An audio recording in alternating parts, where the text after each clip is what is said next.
Everybody, good morning. Happy Monday to every single one of you. And have you got your coffee ready? I have. Look, it's really beautiful today. So today I'm coming to you live from a place in Liverpool Street. And let me just show you what this workspace looks like. It's so cool. Can you see?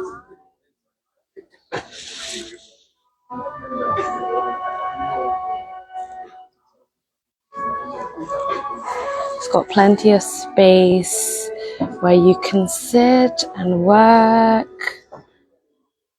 Nice plants as well. And it's kind of like a little bit like an office space. It's an office building upstairs. And then like they've got a really cool coffee kind of loungy area here. So it's actually really cool. I really love it. It's my second time coming here. And I thought, well, since I'm doing a co-working day today here with my community, I might as well share it with you too. So first of all, I want to apologize for not being able to go live on Friday. As you might have seen, I was really quite ill and I just really needed to rest.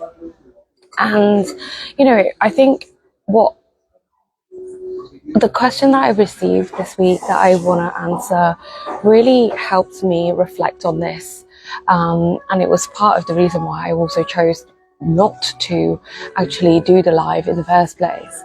So the question that I received was, I feel like I always need to do more, but I'm already exhausted. How can I stop it? And you know, the first thing that I want to say is the person who asked this question, thank you so much for asking this question, because I know that you're not alone.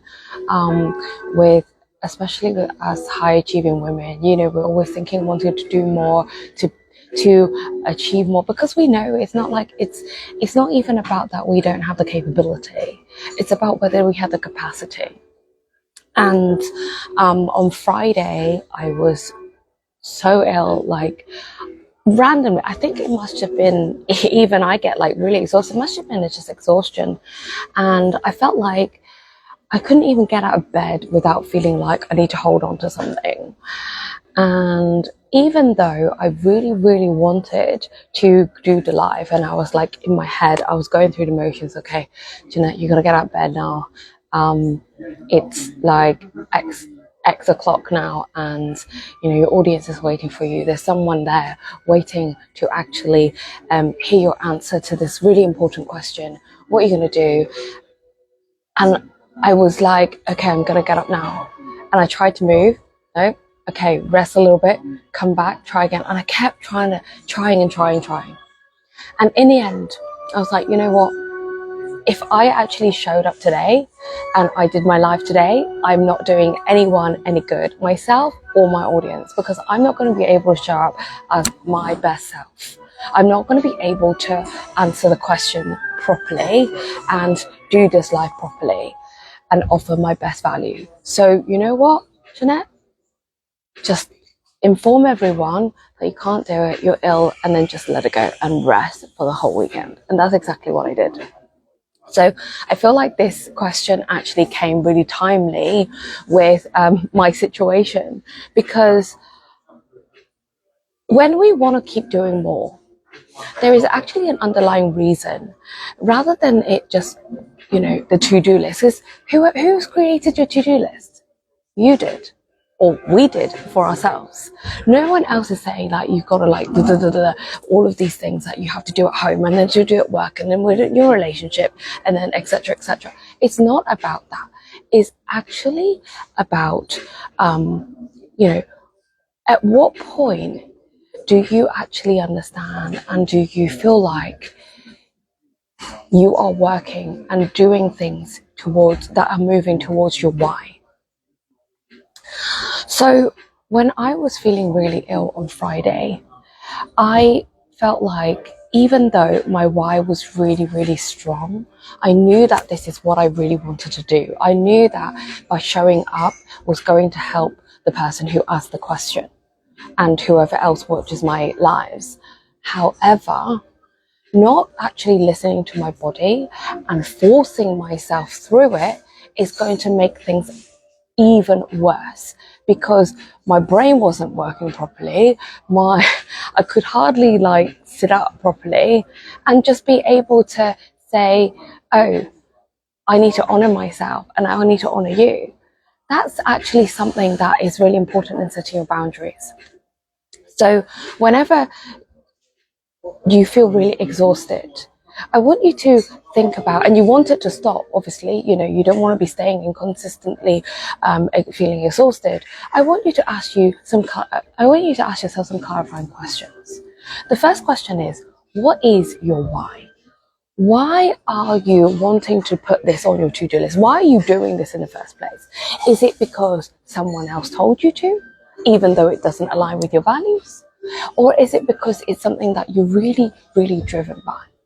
And when you're tuning into your why, it helps you understand, okay, what is my top priority? Is it still aligned in your top priority?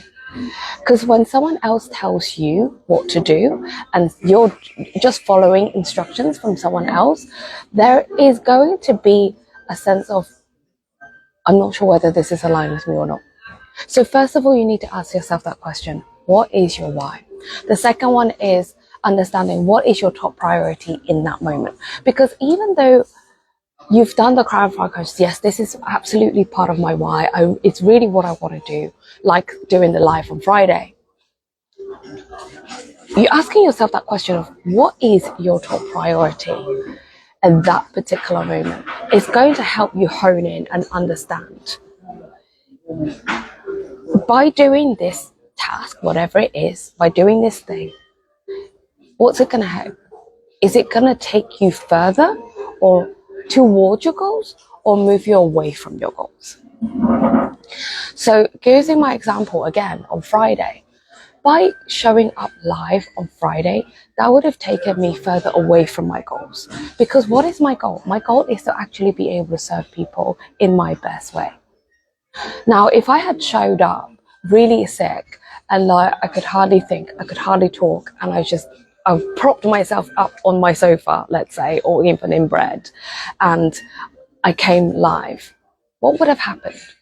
What would happen? I'll probably just be like just gibberish and then like not be able to show exactly what it is that I wanted to say. And I wouldn't have been able to articulate in the best way. What would have happened then? My audience would have been confused, and then you'd be like, what is she talking about? And then you wouldn't have got the answer that you actually wanted, right?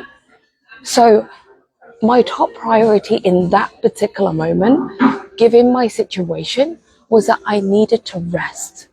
Because by resting and giving myself a chance to recover, giving myself the space to recover, and giving myself the opportunity to go, okay, I can also live by my own rules, by my own boundaries, and by my own standards too, that is actually going to be able to offer more value to my audience, because they can then say, oh, actually, yeah, setting boundaries rather than just following a schedule is more important.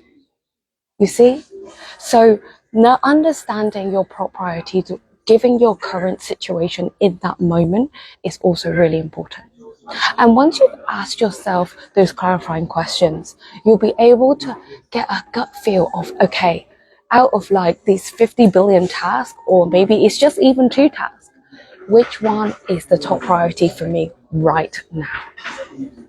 Having done that, and you know that in your gut feel, okay, I'm going to choose to do A rather than to do B, or all the way until the Z and more, at that point, you let go.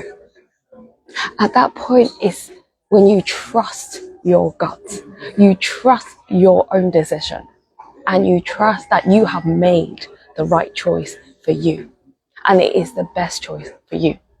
A lot of people, even, and this is a really important point, a lot of people, even though they have done the clarifying questions and they've answered it, it still doesn't mean that they trust themselves. And what happens then? they go into this loop of, but I could have done more, but I feel guilty, but I'm now not showing up, etc., etc., etc., fill in the blanks.